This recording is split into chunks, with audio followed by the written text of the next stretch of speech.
Hello, my fabulous YouTube friends. Hope you're having a great weekend. This is actually being filmed on Sunday. Probably won't get to see it till Monday, but I still hope you're having a good weekend. First part, show and tell. This is the results of my video that I did for that last pearl dump. And I believe that was in video 57. And I got some really huge boulder cells out of it here, pearls, however you'd like to call that. I apologize for the glare, but it's going to happen because it does have resin on it. Oh, I'm sorry. No, I did not resin these. These are actually a varnish.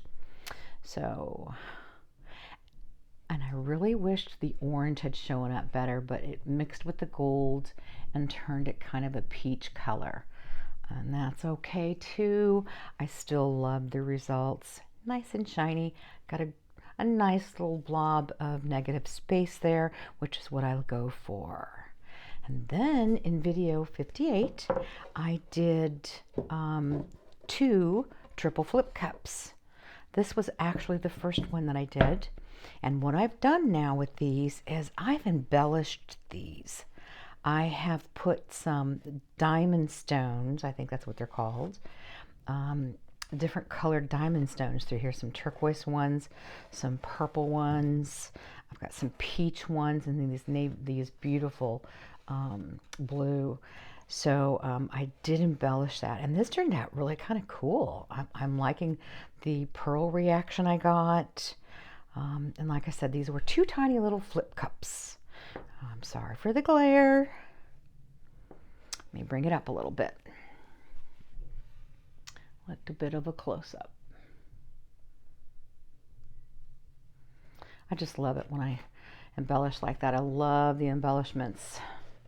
And then this was the second one in that same video. And again, I did a little bit of embellishing on this one. Not a lot. Just a little bit of purple through here and the blue, and then some white, clear, I guess you'd say holographic, you might say, I might say. And I did get some bit of pearl reaction in this one. I am so sorry for that glare, but that's the studio lights. Got some nice little pearls up in here in the corner. This one, I wish I'd have paid more attention to how I was tilting, because I had some amazing pearls in parts of this and tilted them right off. So, sometimes you just gotta, I don't know, just stop at some point. So what I'm going to do next is I'm probably going to lay down a base for another Voyage Through Space pour. Probably something similar to this. I'm going to use different colors. This was a base that I did. I poured down very fluid paints on this canvas. It was a black canvas. And then I just manipulated the paint with my airbrush. Now that it's totally dry, I will go back in and embellish this with some stars and planets, my little light source, that sort of thing.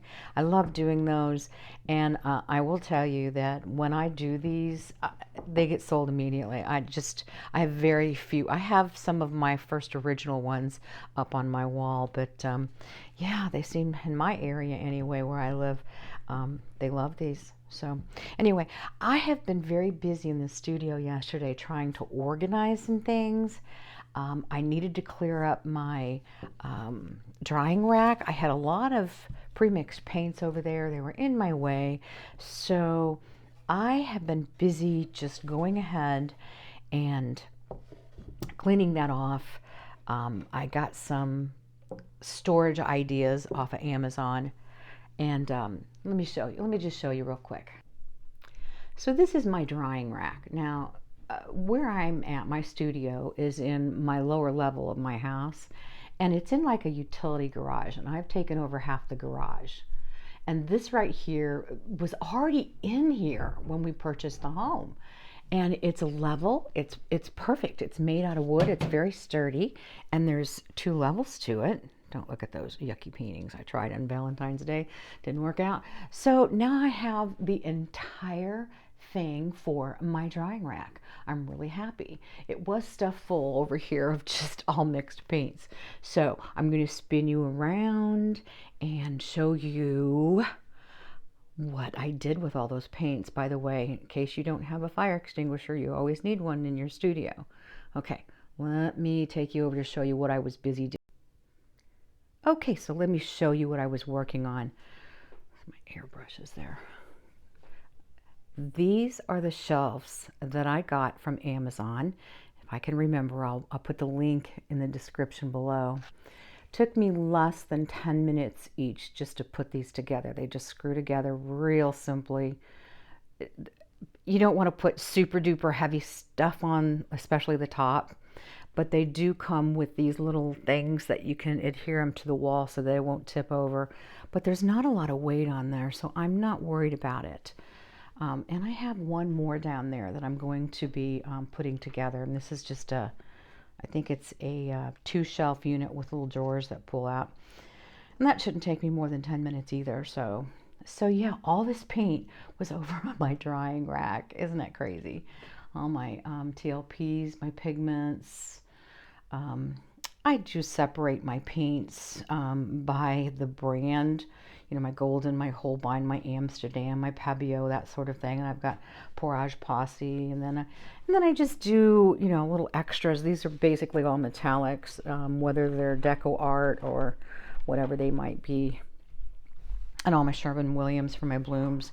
So yeah, this is what I was working on all day yesterday. Well, not all day, but you know, a good portion of the day on yesterday. So yeah, of course I do have the bigger shelves for a lot more storage, heavy duty storage, you might say. So yeah, that's what I was working on. And I might as well show you where I keep all the paints that are not mixed up. I have this pegboard that I use for a lot of the paints. You know, I've got deco art, I've got the extreme sheen paints, my boom gels, I've got some mixed media pouring paint. You know, I've got storage down here, I've got more, but most of them is up here. And my little piggies, and then back over here I do have more storage for some more paints, my big jugs of Amsterdam paints, that sort of thing. And then I've got my cart down there with my airbrush paints. So, you know, I'm halfway organized. It might still look like a mess, but so yeah, that's a quick tour of my little studio down here. So I'm going to get to painting.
friends, we are back with the finished and varnished Voyage Through Space. You saw the canvas prior to me doing the embellishments, and I took you on a little journey with how I add my planets and stars and embellish the nebulas. I've also added a bit of holographic glitter here and there, give it a little sparkle. Really helps enhance it. Oh, look at this sparkle. Love it. I love it when I do these little fractures on the black holes like that. So I appreciate you watching. Hopefully you stayed with me this long. Y'all take care, be good to each other, and I'll see you in the next video. Bye-bye.